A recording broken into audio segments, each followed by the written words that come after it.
Emergency G7 meeting na India amasung Pakistan laibak ani gi lanasi nemthanaba warep loukhre haina pausena headlines oiduna phongli.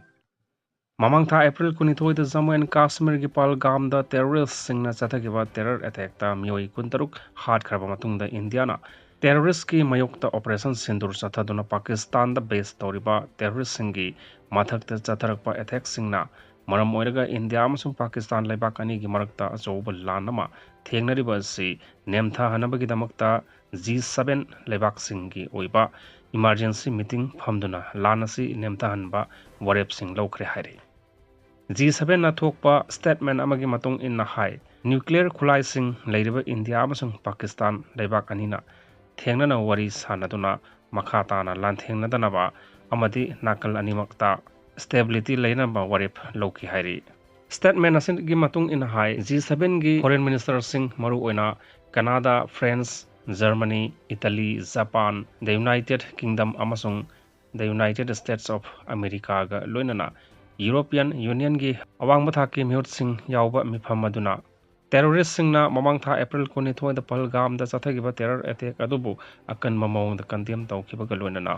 yariba makai India amasung Pakistan laibak animakna langi khongpham sing handoknaba G7 da yauriba laibak taret amadi European Union gi leaders singna amata oina warip lauki hairi. G7 ge statement asina makha taraduna India amasung Pakistan laibak anina akan mamong da chathariba attack sing asina laibak ani asida leiriba jamjaraba misam praja kya gi punsi sing khudong chahandre masina international humanitarian law khongaw narakpa yabagi akiba leiba maramna hairiba laibak ani asina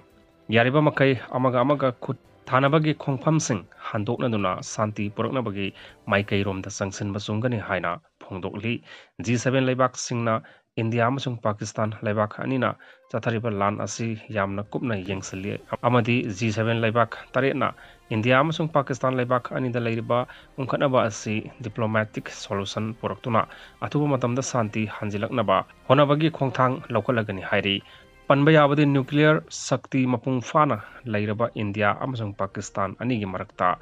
ungkhatnaba thoktuna langi phibam lakhiba asi Indian Army na thasi ki tareta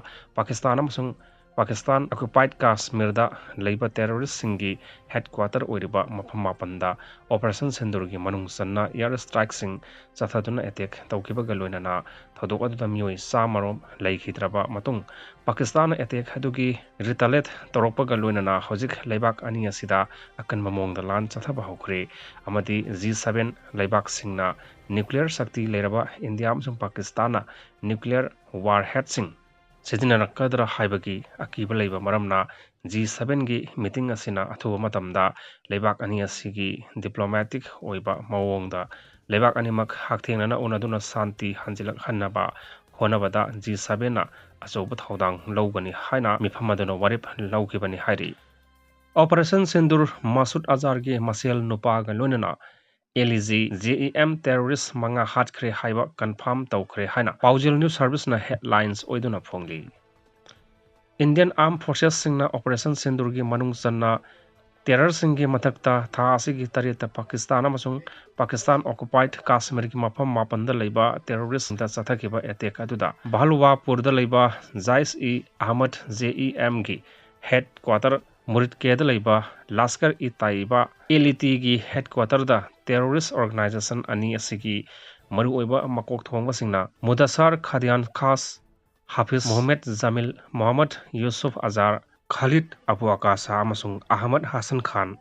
hatkre haibagi confirmation tawre haina yamna thajaba source amana phongdorakli. Mudassar Khadian Khas Elias Abu Jundanasi LET gi lusingba amani aduga Marcus Taiba Murid Keda mahaki leiron chanba numita Pakistan Army gi makok thongba Mariam Nawazna Pakistan Army Chief amasung Pak Punjab CM gi maut sinduna Guard of Honor piduna leisu katkhre mahaki leirol chanbagi lining laison gi Tharam sing asi government school singda prithibida maming leiraba terrorist group JUD gi lusingba Hafiz Abdul Raufna lusingduna pangthoki hairiba awaba phongdokpagi thoram aduda Pakistan Army gi Lieutenant General amasung पाक पंजाब के IGP Singh सरुक याखी हाइरी terrorist की लुसिंगबा लेखिद्रबा हाफिज मोहम्मद जमील असी JAM की लुसिंगबा अमनी Marcus सुबानाल्ला हाइना खंगनरिबा JAM की मसा ओरिबा group असी की लुसिंगबा अमनी माक असी जम्मू एंड कश्मीर दा टेररिस्ट सिंगना जाथेगिबा अटैक सिंगदा चावना चेनबा मिसकनी हाइरी अदुगा इंडिया की एयरलाइंस IC-814 बोइंग असी हाइजेक तौबदा चेनबा मिसकनी हाइरी लेखिद्रबा टेररिस्ट खालिद एलाइस अबू अकाशा असी LET की लुसिंगबा बनी माक असी जम्मू एंड कश्मीर दा चथकिबा टेरर अटैक सिंग दा चावना चेनबा मिसकनी अदुगा माक असी अफगानिस्तान दगी कोचु खुलाई सिंग ललोनबदा चेनबा मिसकनी हाइरी अदुगा लेखिद्रबा टेररिस्ट की लुसिंगबा अहमद हसन खान असिना टेररिस्ट ग्रुप JAM की लुसिंगबा अमनी माक असी पाकिस्तान ऑक्युपाइड कश्मीर दा लैबा कश्मीरी नि हाइरी पाकिस्तान ऑक्युपाइड कश्मीर दा लैबा भावालपुर असी 1999 दगी हौदुना टेररिस्ट ग्रुप JAM की हेडक्वार्टर ओइदुना माकना लुसिंगदुना सही असिमक्तदा इंडियन एयरलाइंस की फ्लाइट IC-814 हाइरिबा टेररिस्ट ग्रुप असिना हाइजेक तौदुना इंडिया फादुना जेलदा थमलिबा ग्रुप असिगी फाउंडर मसूद अजहर थादोकनबगिदमक्ता सिनखिबदा चावना चेनबा मिसकनी हाइरी लेखिद्रबा अहमद हसन खान असी इंडिया दा टेररिस्ट सिंगना चावना चथकिबा अटैक सिंग मरु ओइना 2000 दा